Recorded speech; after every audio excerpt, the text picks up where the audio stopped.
Nous allons continuer. Au niveau donc de l'acné, en général, il y a des traitements qui sont des traitements locaux. Il y a des traitements qui sont des traitements locaux. Les traitements locaux existent. Il y a en général également des traitements qu'on peut prendre par voie orale. Avant de parler du traitement de l'acné, il faut savoir que le but du traitement, c'est de réduire donc, ce sébum qui va donc être le premier signe donc, de l'acné, de pouvoir supprimer donc, le bouchon donc, qui va empêcher le sébum de couler sur la peau, c'est-à-dire supprimer la rétention sébacée et limiter la réaction inflammatoire.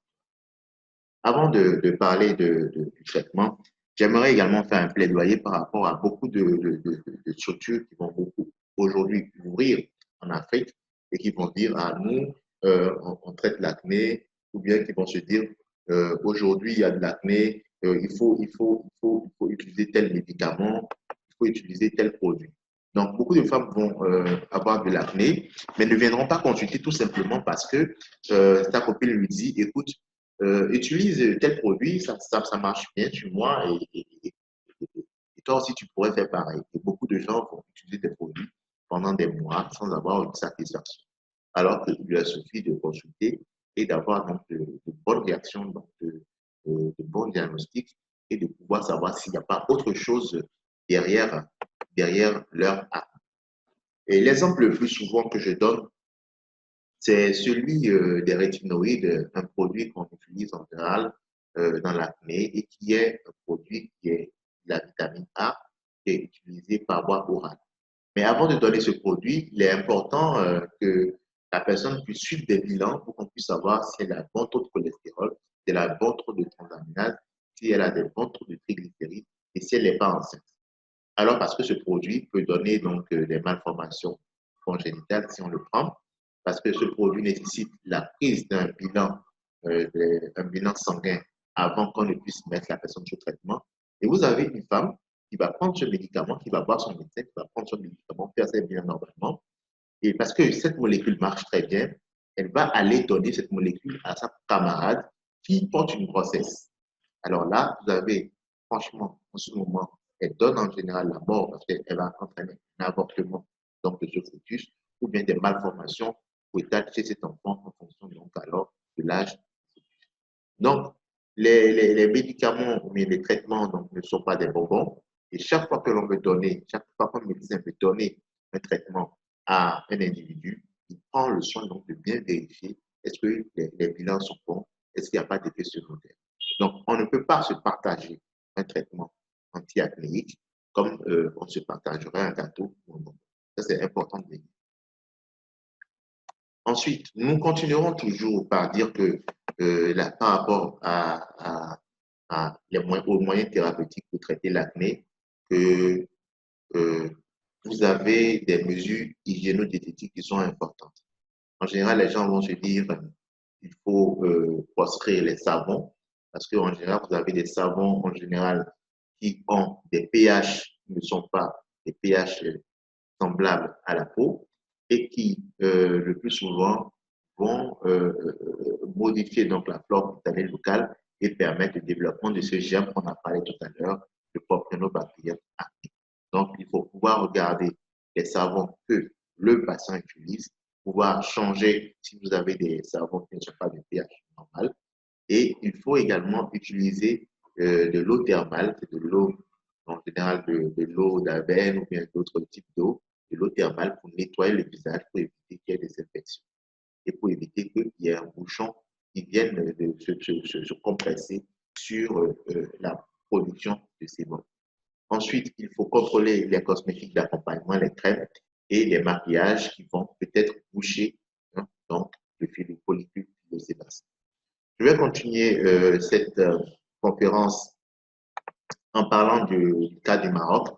Au Maroc, beaucoup de gens vont aller sur la vitamine A sans passer par les tests, alors que cela pose un risque formel, un risque parce que la vitamine A, même si elle est le traitement le plus élitiste dans le traitement de l'acné, elle peut donner beaucoup d'autres choses. Elle a des contre-indications. Quand on prend de la vitamine A, on ne doit pas prendre des antibiotiques. Donc, chaque cas est particulier et chaque cas nous amène donc alors en tant que dermatologue, à poser une solution individuelle et non une solution collective pour un ensemble de personnes. Ensuite, vous avez beaucoup d'antibiotiques qui sont utilisés dans le cadre donc, de détruire donc, ce germe qui va entretenir l'inflammation au niveau de l'acné, c'est le Propionobacterium acnes. Et il faut savoir que tous les antibiotiques ne se donnent pas dans l'acné. Il y a des antibiotiques qui ont un spectre au niveau donc, cutané. Il y a des antibiotiques qui sont beaucoup plus, qui vont viser beaucoup plus la prise en charge du Propionobacterium acnes. Il y a également l'isotrétinoïde, j'ai dit la vitamine A. Il y a également l'utilisation du zinc, de l'acide azélaïque et d'autres contraceptifs également qui peuvent être utilisés dans des acnés qui peuvent entraîner de l'hirsutisme, c'est-à-dire des poils au niveau du menton. Voilà, donc le but du médecin, c'est de pouvoir poser l'indication précise de la maladie, de pouvoir savoir est-ce que vous avez uniquement donc, des papules, est-ce que vous avez des pustules, est-ce que vous avez des nodules, et de pouvoir savoir que d'ici tel nombre de délais, vous pourrez être guéri. Certains dermatologues vont associer également des soins d'extraction de comédons associés à de la vitamine C à 20% ou du zinc qui vont permettre donc d'améliorer le pronostic du patient. On va continuer. Il faut dire que, en général, la corticothérapie peut être utilisée dans certains cas, mais il faut toujours que ce soit une surveillance médicale et par un spécialiste. Nous allons savoir ici que le traitement d'une maladie chronique telle que l'acné en général peut durer 6 mois. Donc, en général, les 3 premiers mois veillent à faire disparaître les boutons, veillent à faire disparaître les pustules et tout ce qui embête. Et en général, à partir du 3e mois, on va se mettre à traiter les tâches pour qu'au bout de 6 mois, la personne puisse être guérie définitivement. Souvent, beaucoup de patients ou de patientes vont être impatients parce qu'ils vont se dire, ah ben, pourquoi moi, je veux être guéri en 2 semaines, je veux être guéri en 3 semaines. C'est possible, mais le médecin n'a pas forcément la main par rapport à par rapport à ce délai qui est imposé souvent par le patient, qui va faire que le patient va se décourager. Il vient chez un dermatologue qui vous dit, vous avez 1 mois, 2 mois pour guérir. Il va se dire, non, il n'est pas très fort ce dermatologue-là. Je pars chez un autre dermatologue. Et puis lui aussi, il va dire ce qu'il donc, il change de dermatologue pour les 4 semaines, tout simplement parce qu'il veut une satisfaction immédiate, ce qui n'est pas possible. La peau n'aime pas les choses qui vont vite. La peau aime les choses qui vont lentement, avec des résultats qui sont sûrs. Ensuite, il faut penser aux facteurs d'entretien, c'est-à-dire, même si on est guéri au bout de 6 mois, il faut mettre en place un traitement qui permettra donc de pouvoir maintenir donc les bons résultats obtenus et pouvoir chercher également s'il n'y a pas une maladie en dessous. Voilà un peu ce qu'on pourrait dire au niveau de cette petite conférence sur l'acné. Je pense que à la fin. Voilà un peu ce qu'on pourrait dire sur cette petite conférence sur l'acné. Il faut savoir que c'est une pathologie qui est très fréquente et qu'elle touche beaucoup d'adultes jeunes. Également, il faut également parler également de la prise des contraceptifs, qui est très importante parce que beaucoup de filles aujourd'hui de notre âge, même des adolescents à partir de 16 ans, 18 ans, ont commencé à prendre des contraceptifs du lendemain sans aucun contrôle. Et cela est important parce que les contraceptifs du lendemain vont augmenter le taux de testostérone et en augmentant le testostérone, elles sont assujetties à faire de l'acné et des acnés violentes. Vous avez également des pratiques cosmétiques qui ne sont pas très contrôlées dans nos pays, qui expliquent donc que des produits du bencomédogène donc, ont la capacité de donner des boutons et d'entraîner de l'acné. Il faut savoir que l'acné a besoin d'une prescription. On a besoin donc de pouvoir suivre de façon intelligente chaque patient de façon individuelle pour lui apporter des conditions qui soient des conditions uniquement pour celui-ci et celui-ci tout seul et non pour la communauté. Un traitement acnéique qui est valable pour Aïda ne sera pas valable forcément pour Maïmouna et ainsi de suite. Donc, chaque cas peut être typé. Est-ce un cas simple? Est-ce un cas grave? Est-ce qu'il y a un cas donc, de prise donc, de contraceptif? Est-ce qu'il y a un cas de stress? Est-ce qu'il y a un cas de facteurs alimentaires? Est-ce qu'il y a un cas de contraceptif qui qui est pris. Et donc, tout cela nous amène donc en général à des traitements qui peuvent être lourds, qui peuvent sembler chers sur le temps, puisque c'est des pathologies qui sont prises en charge chronique, de façon chronique, et qui peuvent prendre 1 à 3 mois en fonction de l'individu, avec des contrôles qui peuvent aller jusqu'à 6 mois. Je vous remercie pour votre patience et pour votre aimable attention. Je remercie également vos médicales et je vous rends la main pour les questions. Merci.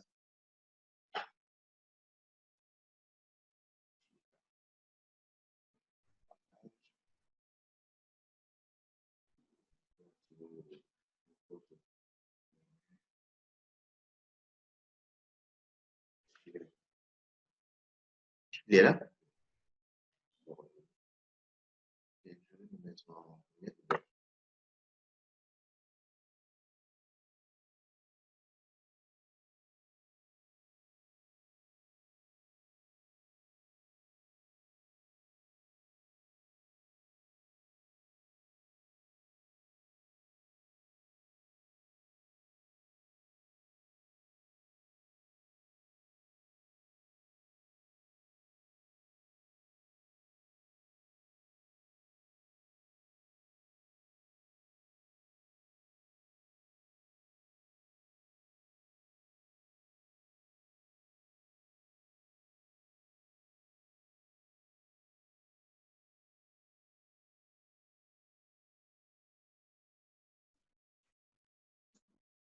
Allô, c'est maintenant.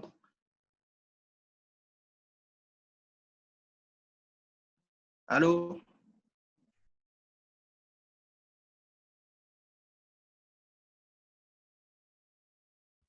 Allô, on vous entend?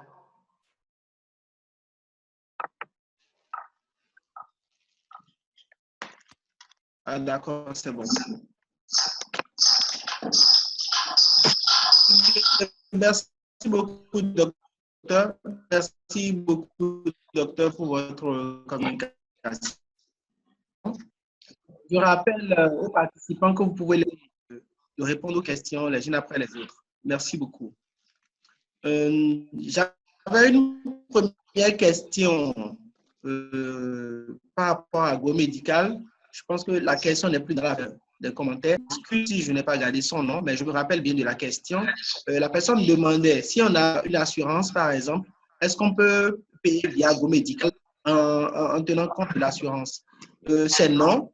Aujourd'hui, vous savez, nous n'avons pas tous souscrit au même type d'assurance ou même au même taux. Vous savez, il y a des gens qui ont leur assurance en premium, ainsi de suite. Donc, pouvoir prendre en compte cette différence-là, ça va être vraiment compliqué dans l'application, en tout cas à la date d'aujourd'hui. Ce qui est possible, par contre, c'est de pouvoir chercher son hôpital en fonction de son assurance. Donc, si vous avez, par exemple, grâce à vous comme assurance, vous allez pouvoir filtrer et voir tous les hôpitaux qui supportent grâce à vous et vous allez pouvoir booker votre rendez-vous en connaissance de cause. Ça vous qu'on va vous dire que voilà, la clinique ne prend pas votre assurance. Donc, depuis la plateforme, vous allez pouvoir choisir votre clinique en fonction de votre assureur. À part ça, la même personne a demandé si c'était gratuit ou si c'était payant, parce que la personne aurait constaté que les prises de rendez-vous étaient payantes. J'explique. Lorsque vous prenez votre rendez-vous aujourd'hui, vous choisissez l'option. Quand vous choisissez le cash, les coûts du service sont automatiquement à 100. Donc, ça vous envoie une demande de paiement pour vous dire de payer 100 francs. Donc, vous pouvez payer 100 francs via votre compte Mobile Money ou bien votre portefeuille virtuel. Mais si vous décidez de payer, vous ne payez plus ces frais-là, mais vous payez plutôt les frais de consultation. Si les frais de consultation s'élèvent par exemple à 10 000 francs, vous allez payer 10 300 si je me rappelle bien, parce que nous prenons 3% du genre. Donc, de manière ramassée, voilà un peu par rapport à la tarification, comment ça fonctionne. Bien, à part ça, les autres questions sont adressées au docteur. Je pense qu'il y a mon Idriss qui dit bonjour, docteur Mon, en cas d'acné. Ok, allô, est-ce que vous m'entendez? En général, par rapport à l'acné, en général, Oui, on vous reçoit, docteur. par rapport à l'acné, en général, il n'y a pas, moi particulièrement, même si dans la société générale, dans la société civile, beaucoup de gens pensent que on devrait arrêter des aliments, ce n'est pas pour eux. Donc, normalement, on devrait pouvoir manger tout ce qu'on veut. Donc, je n'interdirai pas, moi, par exemple, de manger quelque chose ou ceci ou cela, à moins qu'on ait un problème d'allergie par rapport à un élément comme la crevette ou bien comme la lampe. Sinon, l'interdiction n'est pas justifiée. Il faut juste mettre en place un traitement qui soit un traitement adéquat et qui permettra de contrôler l'individu sur 1 à 3 mois. Donc, interdire un aliment à un enfant, à un adolescent, à un adulte, parce qu'il fait de l'acné, théoriquement, ce n'est pas justifié. Il vaut mieux aller sur les bases théoriques du traitement et savoir que la personne peut être contrôlée. Voilà. Deuxième question qui m'a été posée, c'est est-ce vrai que le lit sur lequel on dort peut avoir des dommages sur la peau? Effectivement, bon, ça ne rentre pas forcément dans le contexte de l'acné, cette question, mais on peut y répondre. Le lit sur lequel on dort, normalement, les lits doivent être faits et refaits régulièrement. Si vous avez un lit dans lequel il y a une infection microbienne et que vous dormez sur un oreiller que vous ne changez pas, vous pouvez avoir une infection, donc alors microbienne, que ce soit du staphylocoque ou du streptocoque. Ça, c'est la première des choses. La deuxième des choses, c'est que le lit sont souvent le réservoir d'acariens, c'est-à-dire de tout ce qui fait poussière de maison, etc. Et en général, beaucoup de gens peuvent faire donc des allergies aux acariens, liées donc au fait que donc alors dans le lit, ils passent beaucoup de temps. En général, on ne le sait pas souvent, mais dans le lit, on passe beaucoup de temps dans notre lit. Et en général aussi, on peut attraper également des infections telles que la gale dans les lits. Si vous avez un partenaire qui dort dans le même lit que vous, mais des enfants qui vont à l'école, qui viennent, qui voient papa qui se couche dans le lit avec leur mère ou bien avec leur père, elles ont en général, ou bien si vous avez un partenaire sexuel et qui est infecté par la gale, par exemple, qui est une infection parasitaire, eh bien, vous pouvez avoir de sérieux dommages sur la peau tout simplement parce que elle peut être considérée comme une infection sexuellement transmissible.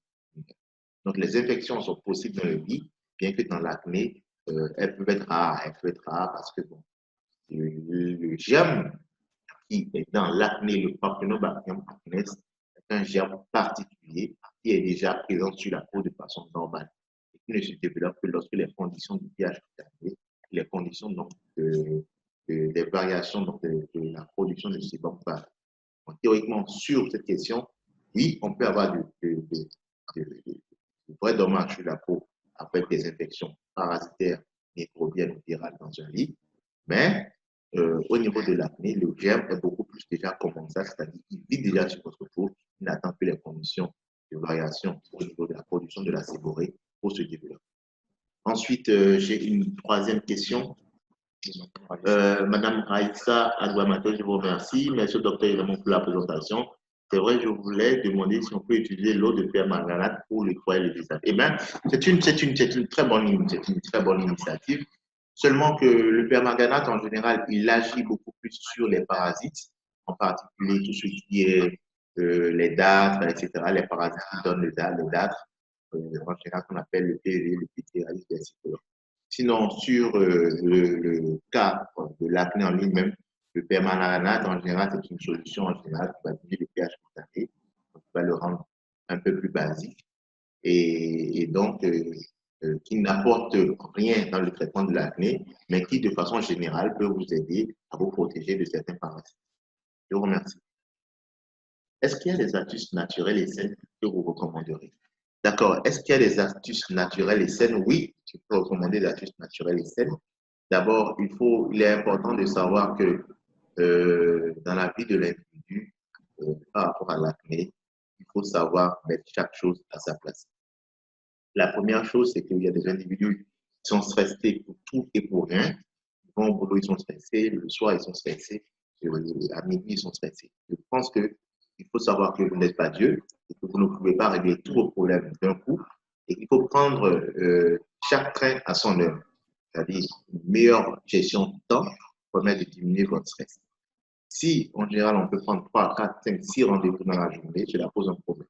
Ce qu'on appelle les rendez-vous syndical et en général, on est stressé. Il faut diminuer tout ce qui peut rapporter du stress dans votre vie, que ce soit les relations parasitaires, les relations invisibles. Il faut dormir suffisamment, c'est-à-dire il faut dormir au moins 8 heures de temps par jour. Il faut s'hydrater correctement aussi bien l'hydratation orale que l'hydratation au niveau de la peau, c'est-à-dire avec du beurre de karité. Il faut également avoir des mesures d'hygiène qui sont correctes, qui prennent soin de soi.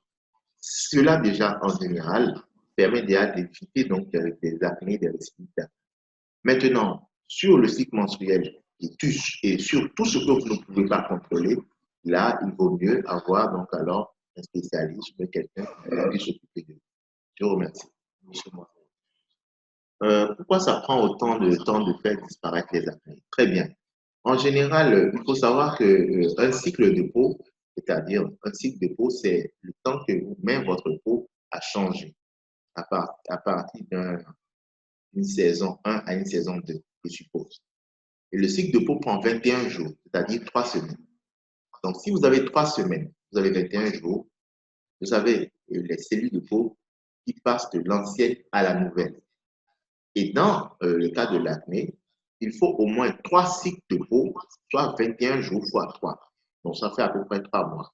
Donc, vous avez 90 jours en général pour avoir 3 cycles de peau qui vous permettent de partir, donc, alors, un début d'acné à une fin de l'acné. Après, il y a la disparition des boutons. C'est-à-dire que en 3 cycles de peau, vous pouvez faire disparaître, en tant que spécialiste, les boutons. Après, le reste du temps, restent les séquelles donc, de l'acné qui sont les cicatrices, qui sont les hyperpigmentations, qui peuvent être même des hypopigmentations sur la peau. Et cela, c'est pourquoi cela explique le temps mis par le dermatologue ou bien le patient à guérir. Aussi, il faut tenir compte également du pH de la peau et la gestion donc de cette bactérie qui est le Propionobacterium acnes avec des antibiotiques. Et cela aussi peut prendre du temps.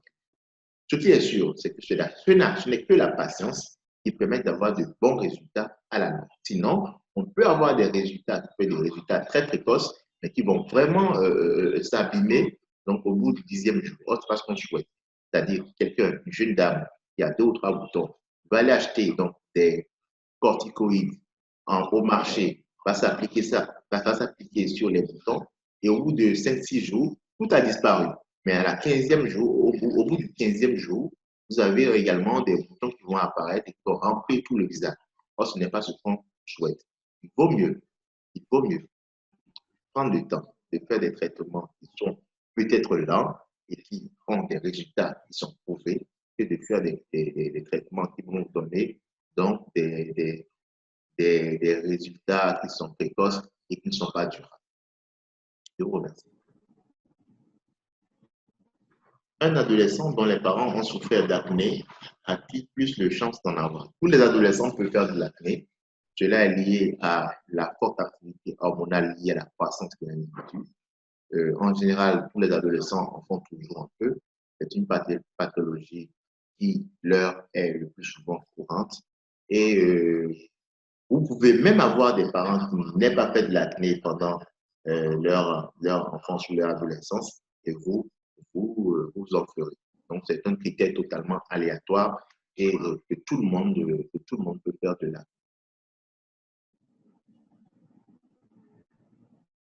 On a tendance souvent à faire de l'acné. Faut-il se nettoyer le visage avec un produit dégraissant? En général, c'est ce qui est fait. J'ai rappelé tout à l'heure pendant la présentation 2 techniques, c'est-à-dire utiliser un produit dégraissant pour supprimer le sébum au niveau du visage. Ça, c'est la première technique. La deuxième technique, c'est d'ajouter du sucre gras le soir en dormant. Ces 2 techniques, en général, nous, on ne prend pas parti par rapport à ces 2 techniques, mais ces 2 techniques ont leurs limites.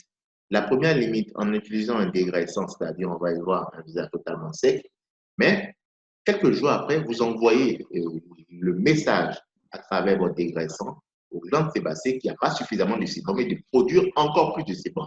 Donc, vous n'êtes pas sorti d'auberge.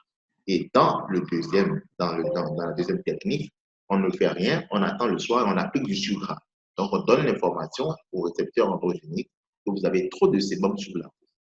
Moi, je pense, en tant que dermatologue, qu'on ne doit pas choisir une technique plutôt que l'une, mais qu'on doit pouvoir alterner les deux techniques donc, pour avoir un équilibre de peau, avec un bon pH cutané et avec une flore cutanée qui soit la plus correcte possible.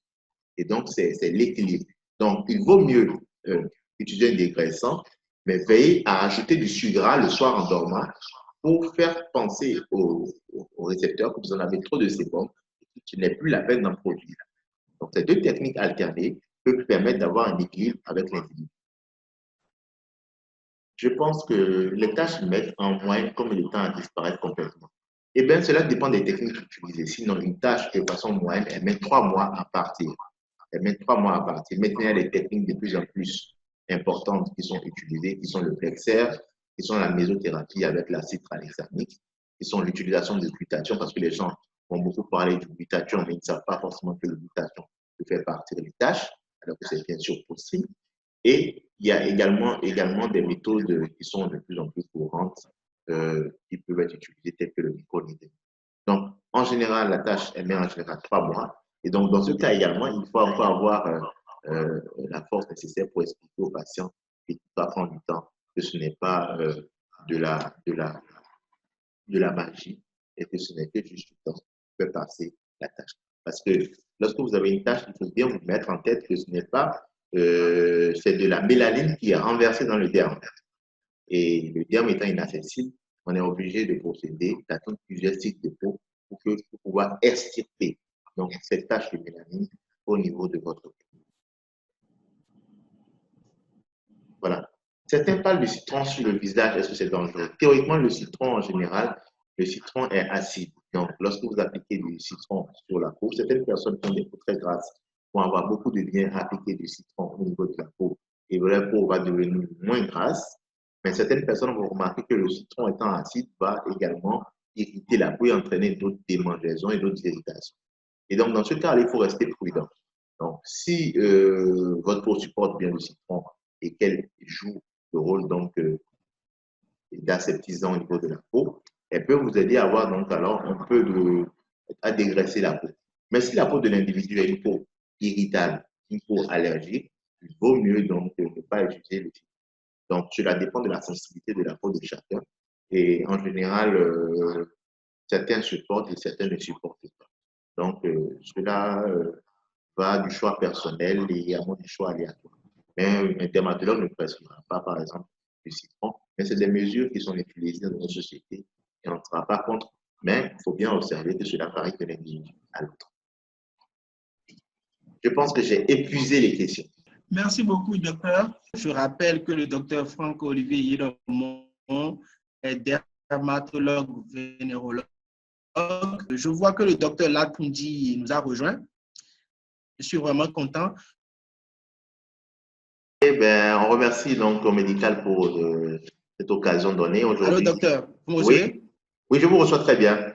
Donc, je remercie Go Médical pour nous avoir invités à partager ce webinaire, qui est une première et c'est normal. De plus en plus, nous allons l'organiser, comme vous l'avez dit, avec d'autres collègues, avec d'autres médecins, pour valoriser donc tout ce qui est fonction médicale. Parce que l'un des buts essentiels donc, du médecin, c'est d'abord de porter l'information pour être dans la prévention de la maladie. Prévenir la maladie, c'est très important. C'est même un terme qui est dans le serment d'Hippocrate. Notre but, ce n'est pas simplement de soigner les malades, mais c'est également d'apporter l'information pour que les gens ne puissent pas tomber malades. Moins vous tombez malade, mieux nous on se porte. Juste pour rappel, pour mes participants, c'est d'aller sur le Play Store, vous téléchargez l'application Go Médical et pour toute autre question, notre support est disponible. Vous pouvez nous écrire via WhatsApp ou par appel direct sur le 91 41 91 41. Je répète le numéro, le 91 41 91 41. Merci beaucoup.